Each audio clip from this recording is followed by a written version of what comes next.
Today we're going to talk about Chapter 17, Governmental Entities, Introduction, and General Funds Accounting. So what we'll do is we'll go into basically what government accounting is all about, and then we'll talk about one specific area of government accounting, which is what's called the general fund. So first let's talk about governmental accounting and how it's different from private sector accounting. And governmental entities have different objectives than commercial entities, and so therefore they need different accounting. And the thing is that a regular corporation, which is what you've been studying completely up until now, deals with, it's there to make a profit. And government, if it's done right, is not there to make a profit. It's there to serve the people, so to speak. So it's there to make sure when we're going to be talking about state and local government. So state and local government is there to make sure the roads are paved, to assure public safety, police department, fire department, transportation systems, all sorts of other parks and things like that, and various other services that government provides. And the role of government, at least state and local government, is to provide these different services, and that's completely different from a purpose of earning a profit, which is what regular companies, corporations, and so on are there to do.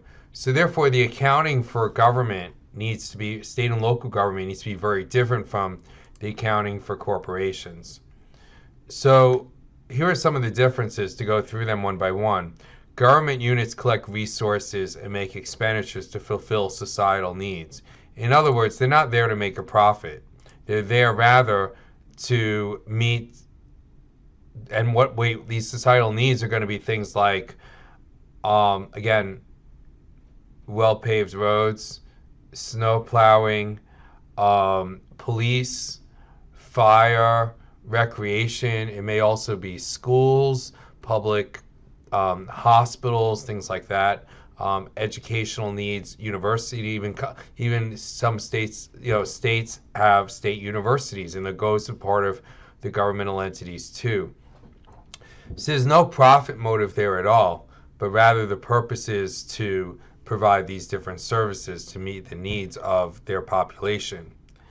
And they have legal authorization for their existence. They raise revenue through taxation.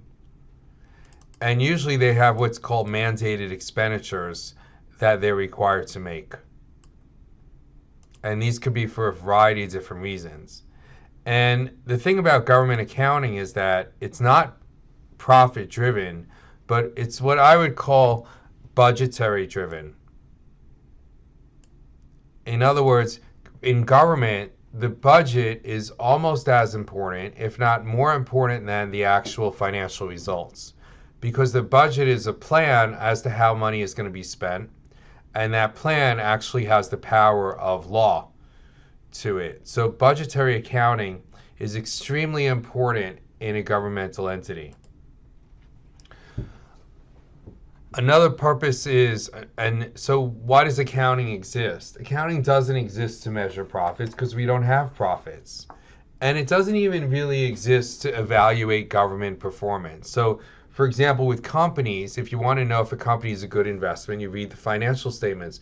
But I never heard someone say, well, I'm just thinking about moving to the city, so I want to see their financial statements. I never heard anybody say that at all, because people really aren't interested in what the balance sheet or the statement of revenues and expenditures looks like, what we call the P&L, I guess, what that looks like for a governmental entity.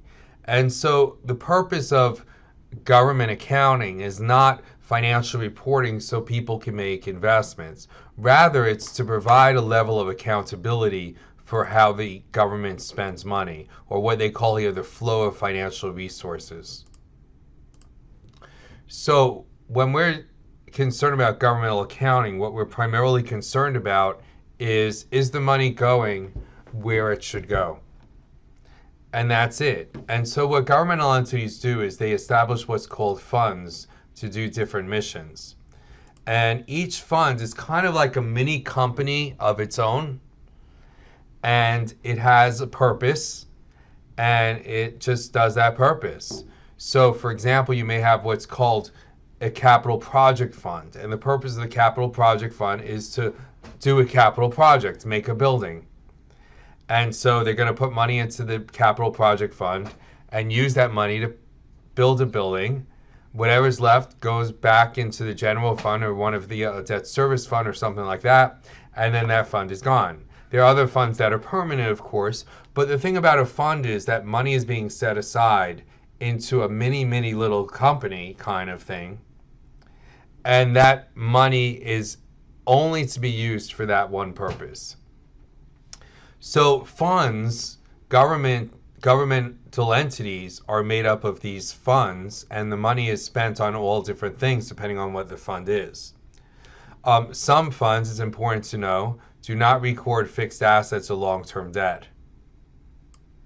And our main concern is always going to be accountability. We're making sure if there's a budget, then we're going to make sure that money is only spent according to how it's supposed to be spent as outlined in the budget, because the budget is like a law.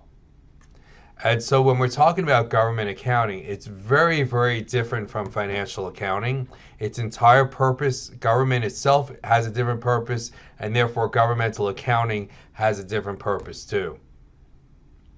Let's talk about the history of governmental accounting for a moment, because this is kind of CPA exam material here. And before 1984, governmental accounting was handled by something called the Municipal Finance Officers Association, which I think still exists.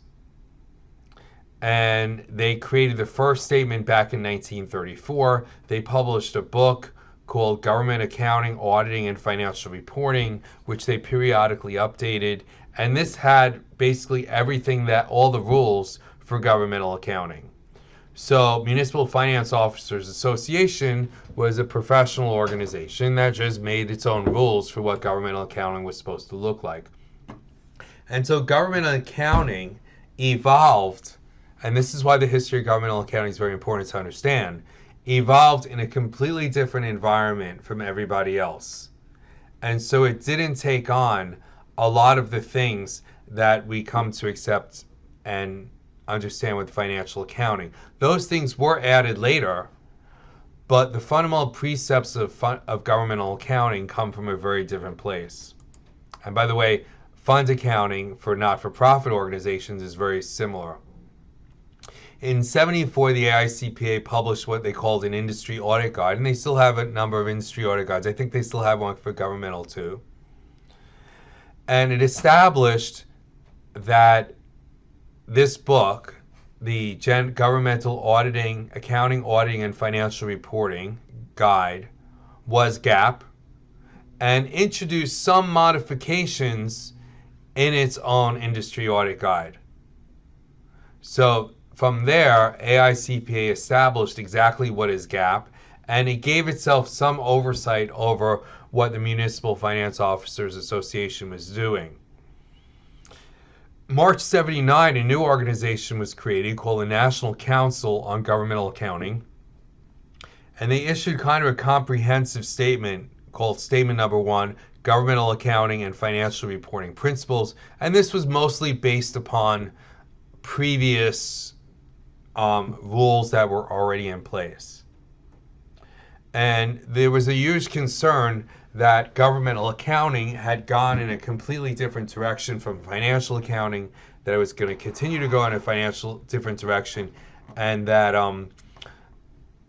there were going to be divergent accounting principles. Now, there should be divergent accounting principles in some sense, because governmental accounting is different. Government is different from companies. Therefore, governmental accounting should be different from companies too.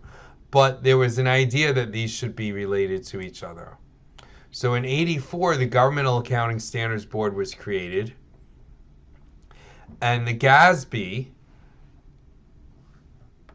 actually is a sister organization of the FASB. So the GASB, if you remember, there's something called the Financial Accounting Foundation, the FAF, and the FAF is the parent foundation for both FASB and GASB.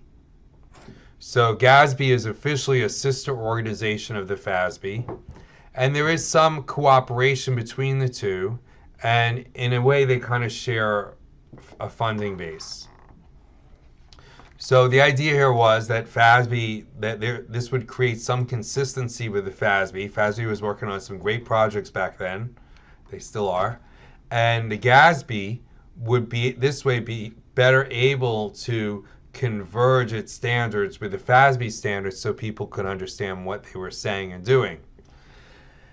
And also, they could draw on the funding of the FASB because the FASB was independently funded, and now the GASB could be too. The GASB Statement 1 is very important because it basically said that everything that's been done up to date is GAAP, and we're going to follow that until we change it. GASB Statement 34 is also very significant. And again, these are things you want to study for the CPA exam, of course. I could give them as multiple choice questions, but that's no big deal.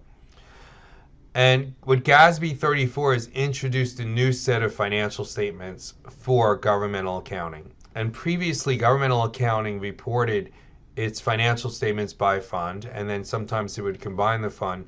But there was a lot of inconsistency there. And what GASB did was, it said, we know you have a lot of funds, but we want you to create a single set of financial statements for your entire government, and we wanted to use the accrual basis. And it also specified a number of fund-based financial statements, but the accrual basis was a huge change because governmental accounting used something called modified accrual basis. And GASB 34 said, yeah, you're going to keep doing that, but we also want you to introduce these accrual basis government-wide financial statements. So the GASB continues to issue new standards, and the overall name of governmental accounting is sometimes called fund accounting, but the reality is a lot of times, especially under GASB 34, fund accounting, funds are combined together to form larger financial statements. And the interesting thing about GASB statements is that governments can decide for themselves how they want to report. But if they want their financial statements to be audited, which they have to decide, and if they want them to be audited to be in accordance with generally accepted accounting principles, then they have to follow GASB. But we have a very interesting situation. We're in New Jersey, and in New Jersey, local governments, that's counties, cities, towns, and things like that, are not required to follow GASB GAAP. And therefore, they can pretty much do what they want.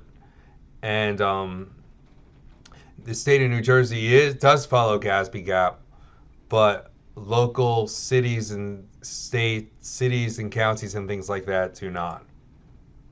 Because I'd like to show you GASB financial statements for South Orange, New Jersey, and I'm not able to do that because they actually don't release them. They just don't follow GASB GAAP. They have their own system for releasing financial information, and it's not really GAAP. So the GASB continues to issue new standards, and it all falls under the area of fund accounting. And fund accounting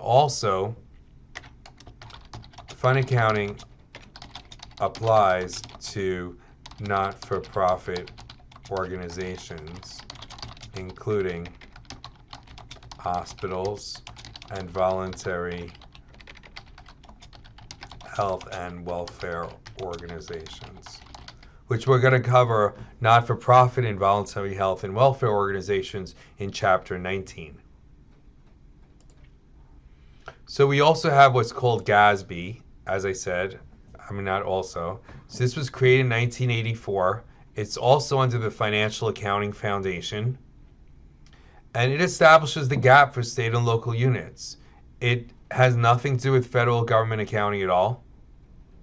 And there are 7 members, simple majority votes. In fact, my advisor, one of my advisors in my PhD program, sits on the GASB. And so he was kind of a mentor for me. And I helped. He wrote a textbook on governmental accounting, Michael Granoff, and I helped edit and put together his textbook, the first edition of it. So generally accepted accounting governmental accounting, auditing, and financial reporting is called the Blue Book. It's covered by the MFOA. And it's sort of out of date today. It's not quite GAAP because it doesn't include all the information for GASB, but it has a lot of detailed guidance, and governments still use it for running their day-to-day accounting. And the reason why it's valuable to them is because the GASB is focused very much on financial reporting, and it's not necessarily focused on the nuts and bolts of recording and maintaining funds. So the Blue Book tells you how to do funds accounting, which is not quite the focus of the GASB. The GASB is going to be concerned with financial statements themselves.